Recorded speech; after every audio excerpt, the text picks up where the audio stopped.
પ્રક્રિયા ચાલુ છે બરાબર. નવી મતદાર યાદી આવે છે, એમાં કંઈક ભૂલ નીકળે છે, કંઈક ભૂલ નીકળે છે, અને આપણે સુધારા કાર્યક્રમ કહીએ.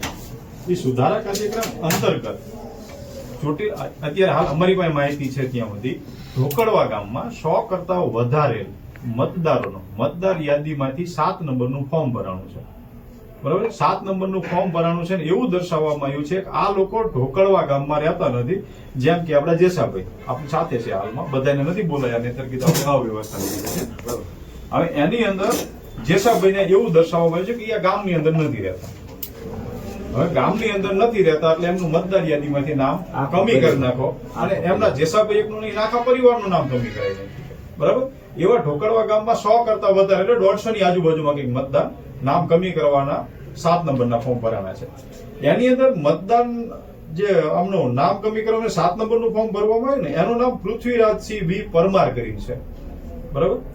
એ વ્યક્તિનો ફોન દ્વારા કોન્ટેક્ટ કરવામાં આવ્યો. આમાં ફોન નંબર દર્શાવેલો છે, એનો ચૂંટણી કાર્ડ નંબર પણ દર્શાવેલો છે અરજીની અંદર. એમને ફોન કરતા એવું કહેવામાં આવ્યું કે આ તમે કયા આધાર ઉપર, જેસાભાઈને એવું કહેવામાં આવે છે કે ગામની અંદર નથી રહેતા, તો તમારું વતન કયું, તો એ પણ ઢોકળવાના નથી, કંઈક બહારના વતની છે બરાબર.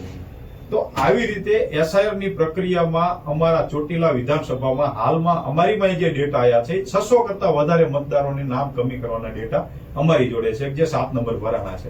આજે હતા પ્રાંત સાહેબને મળવા, પણ પ્રાંત સાહેબ કંઈક કામથી બહાર છે તો બરાબર.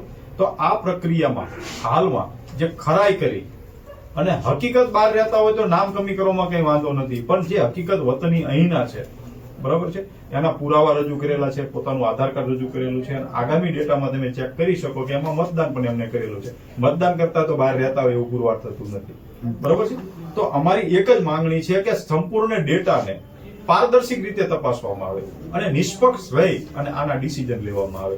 નહીતર હાલ અત્યારે 26મી જાન્યુઆરી કાલે જ ગઈ છે, મતદાન અધિકારનો જે અધિકાર આપણને આપવામાં આવ્યો છે એને ષડયંત્ર કરી અને કોઈ કારણસર આ લોકોનું નામ કમી કરીને મતદાનનો જે એમનો અધિકાર છે એનાથી વંચિત રાખવામાં આવે છે.